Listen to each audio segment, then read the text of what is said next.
Spain, Britain जैसे अनेक देशों में ये आंकड़ा 600 के पार है। दुनिया के साधन संपन्न देशों की तुलना में भारत अपने ज्यादा से ज्यादा नागरिकों का जीवन बचाने में सफल हो रहा है। आज हमारे देश में कोरोना मरीजों के लिए 90 लाख से ज्यादा बेड्स की सुविधा उपलब्ध है। 12,000 क्वारंटाइन सेंटर्स है। कोरोना टेस्टिंग की करीब 2,000 लैब्स काम कर रही है। देश में टेस्ट की संख्या जल्द ही 10 करोड़ के आंकड़े को पार कर जाएगी। कोविड महामारी के खिलाफ लड़ाई में टेस्ट की बढ़ती संख्या हमारी एक बड़ी ताकत रही है। सेवा परमो धर्म के मंत्र पर चलते हुए हमारे डॉक्टर, हमारे नर्सिस, हमारे हेल्थ वर्कर्स, हमारे सुरक्षाकर्मी और भी सेवा के भाव से काम करने वाले लोग इतनी बड़ी आबादी की निस्वार्थ सेवा कर रहे हैं। इन सभी प्रयासों के बीच ये समय लापरवाह होने का नहीं है। ये समय ये मान लेने का नहीं है कि कोरोना चला गया या फिर अब कोरोना से कोई खतरा नहीं है। हाल के दिनों में हम सब ने बहुत सी तस्वीरें, वीडियो देखे हैं जिनमें साफ दिखता है कि कई लोगों ने अब सावधानी बरतना या तो बंद कर दिया है या बहुत ढिलाई ले आए हैं। ये बिल्कुल ठीक नहीं है। अगर आप लापरवाही बरत रहे हैं, बिना मास्क के बाहर निकल रहे हैं, तो आप अपने आप को, अपने परिवार को, अपने परिवार के बच्चों को, बुजुर्गों को उतने ही बड़े संकट में डाल रहे हैं। आप ध्यान रखिए, आज अमेरिका हो या फिर यूरोप के दूसरे देश, इन देशों में कोरोना के मामले कम हो रहे थे, लेकिन अचानक से फिर से बढ़ने लगे हैं और चिंताजनक वृद्धि हो रही है। साथियों, संत कबीरदास जी ने कहा है, पक्की खेती देखी के,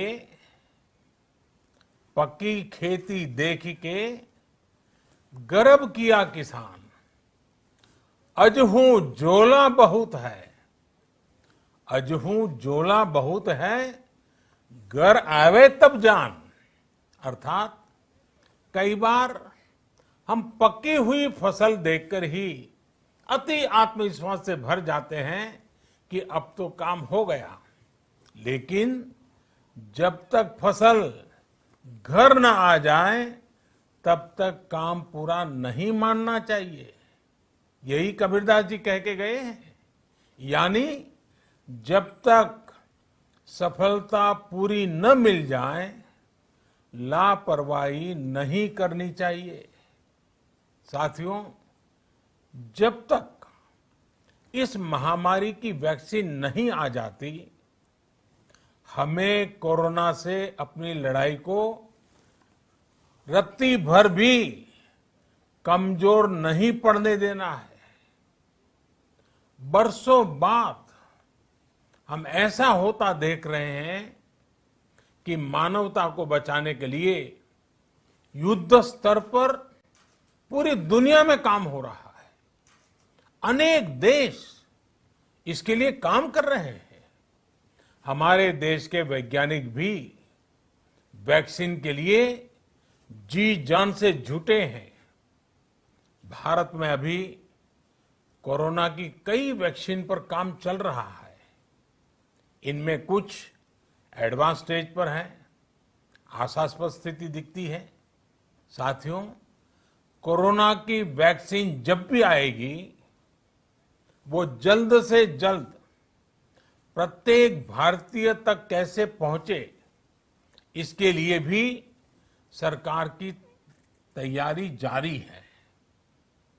एक एक नागरिक तक वैक्सीन पहुंचे, इसके लिए तेजी से काम हो रहा है।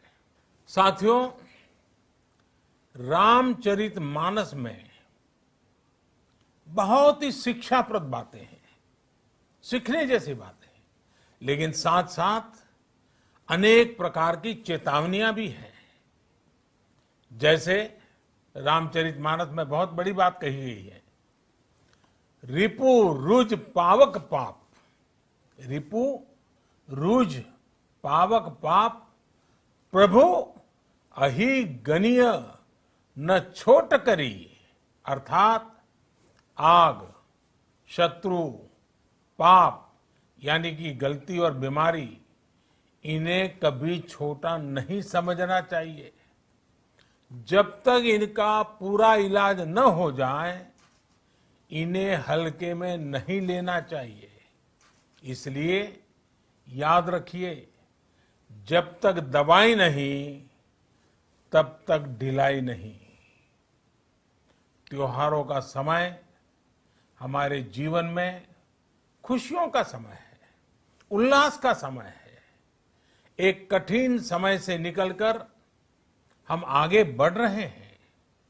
थोड़ी सी लापरवाही हमारी गति को रोक सकती है, हमारी खुशियों को धूमिल कर सकती है। जीवन की जिम्मेदारियों को निभाना और सतर्कता, ये दोनों साथ साथ चलेंगे, तभी जीवन में खुशियां बनी रहेगी।